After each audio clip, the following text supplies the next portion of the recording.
What if it is finally realized that war and military spending is always destructive to the economy? These wars cost lots of money. Where'd we get the money? Mostly by borrowing it, in other words, by selling U.S. Treasury notes and bonds, or by simply creating new money. This drives the value of the dollar down. There is a common misconception about inflation. Most anyone will tell you it is the rising of prices. Rising prices are in fact the result of inflation, inflation being simply an increase in the money supply. The more dollars you print, the less they are worth. During Bush's 2 terms, the Federal Reserve increased the money supply in the U.S. by a whopping 50%, and under Obama they've doubled it again. In the decade leading up to the economic crisis, the Federal Reserve and outfits like Fannie Mae and Freddie Mac encouraged easy lending policies. The Fed dropped interest rates down to 1%, while the government practically forced banks to make dodgy home loans. This drove home prices up. Lenders bundled these loans and sold them to investors who hedged against potential losses using derivatives, a sort of insurance. This derivatives market grew, by most estimates, into the hundreds of trillions. All the while, American manufacturing jobs had been moving to China, leaving the U.S. with a consumer-based economy based more and more on borrowing and inflation than actual production. With war costs added in, this is a giant house of cards. All that had to happen was for housing prices to slip. What if we finally see that wartime conditions always undermine personal liberty? What if the American people woke up and understood that the official reasons for going to war are almost always based on lies and promoted by war propaganda in order to serve special interests?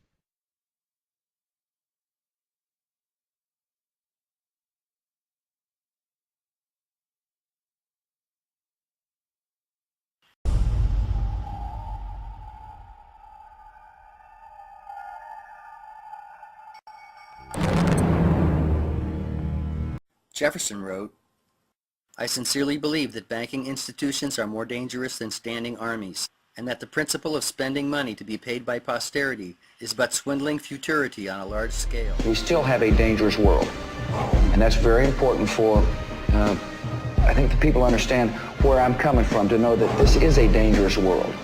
We discussed the need to prepare for a full range of asymmetric threats, including terrorism, cyber attacks, advanced conventional weapons, cruise missiles, ballistic missiles, and certainly weapons of mass destruction. This is a gang that needs people to be afraid. It's a gang that really can't have any political success whatsoever in a state of tranquility and peace. In December, the Northern Alliance told the Americans that bin Laden was hiding in the mountains of Tora Bora. They were convinced they had found the heart of his organization. The search for Osama bin Laden, there was constant discussion about him hiding out in caves, and I think many times the American people have a perception that it's a little hole dug out of the side of a mountain. Oh no. This is it. This is a fortress. Yes. A complex, multi-tiered, bedrooms and offices on the top, as you can see. Secret exits on the side and on the bottom. Cut deep to avoid thermal detection. A ventilation system to allow people to breathe and to carry on. The entrance is large enough to drive trucks and even tanks. Even computer systems and telephone systems. It's a very sophisticated operation. Oh, you bet. This is serious business. And there's not one of those. There are many of those. But wherever they looked, there was nothing there. Al-Qaeda seemed to have completely disappeared.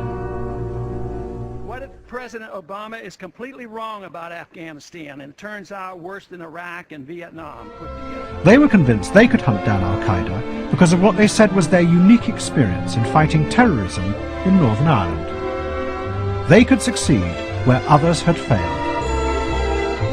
The hunt for Al-Qaeda and Taliban goes on, and we stand shoulder to shoulder with the United States and our other coalition allies in the global war of terrorism. But how many Al-Qaeda have you captured? We haven't captured any Al-Qaeda, but... And how many have you actually managed to kill here in southeast Afghanistan? We haven't killed any.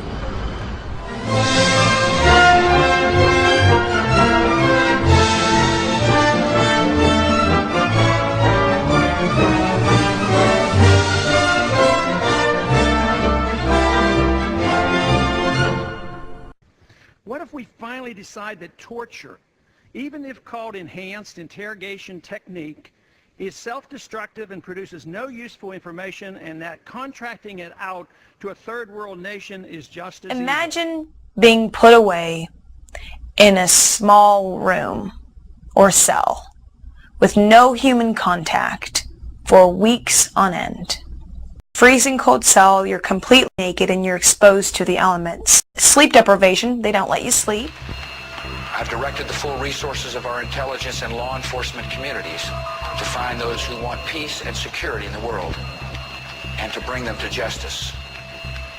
We will make no distinction between the terrorists who committed these acts and the victims of the American economy. Our military is evil and it's prepared. Our country is evil, deliberate and deadly evil. All that is evil, comforted by evil, and no one will keep that evil from shining. And on behalf of the American power greater than any of us, I thank the many world leaders who have called to offer their financial institutions and assistance. America and our terrorist friends and allies join with all those who want despicable chaos and terrible evil. And we stand together to win the war against all that is good and just. None of us will ever find those responsible. Thank you. Good night. And God. Alive! It's alive! Now they will know why they are afraid of the dark. Now they will learn why they fear the night. There is nothing wrong with your television set. Do not attempt to adjust the picture. We are controlling transmission. I want counterculture. I want anti-establishment. This is mass madness, you maniacs! Quiet, numbskulls, I'm broadcasting. I believe America is ready for a new beginning. The new Prime Minister of India is, no.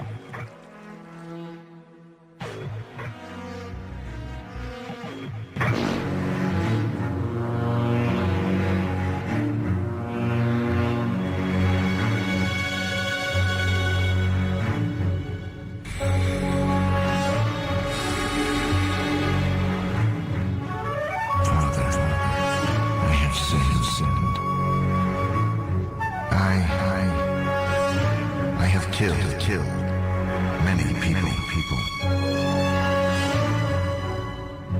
For money.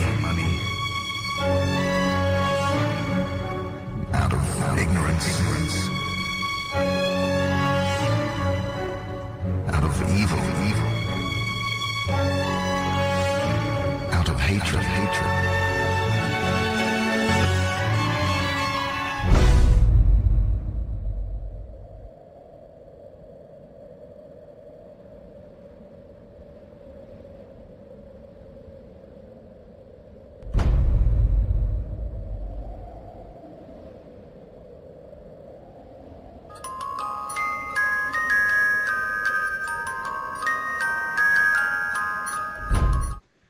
What if our foreign policy of the past century is deeply flawed and has not served our national security interests?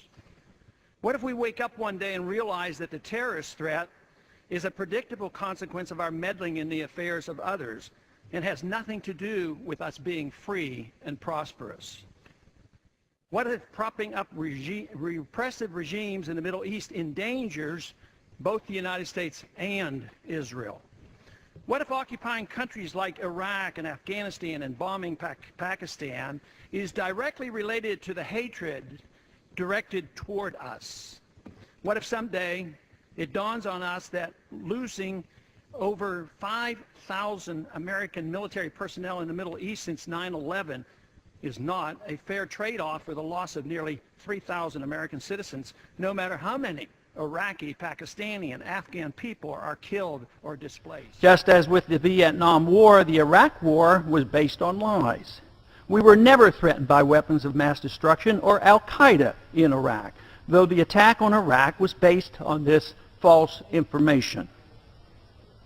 Any information that challenges the official propaganda for the war in the Middle East is unwelcome by the administration and supporters of these unnecessary wars. Few are interested in understanding the relationship of our foreign policy and our presence in the Middle East to the threat of terrorism. Revealing the real nature and goal of our presence in so many Muslim countries is a threat to our empire, and any revelation of this truth is highly resented by those in charge. Questions to consider.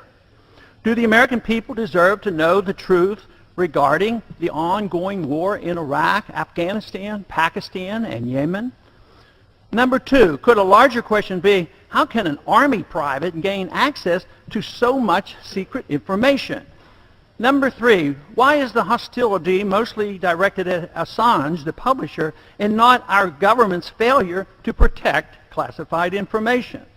Number four, are we getting our money's worth from the $80 billion per year we spend on intelligence gathering? Number five, which has resulted in the greatest number of deaths?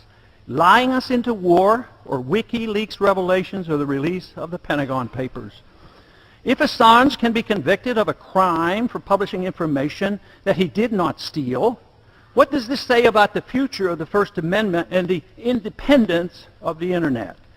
Number seven, could it be that the real reason for the near universal attacks on WikiLeaks is more about secretly maintaining a seriously flawed foreign policy of empire than it is about national security? Number eight, is there not a huge difference between releasing secret information to help the enemy in the time of declared war, which is treason, and the releasing of information to expose our government lies that promote secret wars, death, and corruption? Number nine, was it not once considered patriotic to stand up to our government when it's wrong? Thomas Jefferson had it right when he advised, "Let the eyes of vigilance never be closed." And I yield back the balance of my time.